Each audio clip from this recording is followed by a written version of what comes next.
Сайн байцгаана. Өнөөдөр би нөгөө юу танилцуулах гэж бодлоо. Starlink нөгөө мини авсан ш. Тэгээд яг хаа ерөнхийдөө бол мангар энгийн юм билээ. Хөдөө гэрт ашиглахад бол үнэхээр тохиромжтой. За яг энэ дээр юу байгаа юм аа? Хүмүүс айгүй их асуусан мах шуулээд Starlink хэрэглэгчдийн групп дээр энэ тижээлийн асуудлыг шууд 24 биш 12 вольт залгах уу гэдэг. Аккумулятор тэгэхээр 12 вольт чинь тогтмолээ 12 учраас энэ дээр өөрийнхөө яг адаптер дээр болохоор тийм үзүүлэлт байхгүй. 240 юм байлээ л дээ.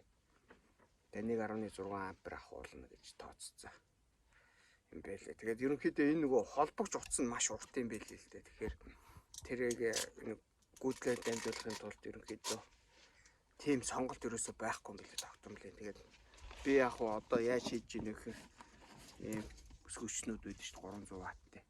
Нөгөө адаптер нь энэ өөрийнх нь адаптер бол 60 ватт юм билээ шүү. Тэгэхээр яг 100 ваттын жижиг юм хуургагч өсгөгчнүүд байвал болох юм байлээ. Энэ яг 300 захтай нэг 100 муутай л байдаг баг. Энийгээ залгаал ямар ч байсан болж гин.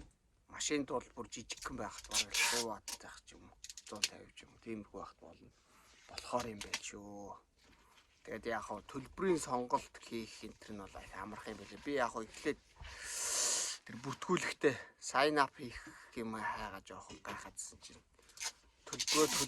төлөнгөө давхар шууд мэйл хаягаараа бүртгүүлчихдээ юм байлээ. Тэгээд заавал олон улсын карт мат гэдэг авахгүй захимаар шууд виртуал карт үүсгээл хийчих юм байлээ.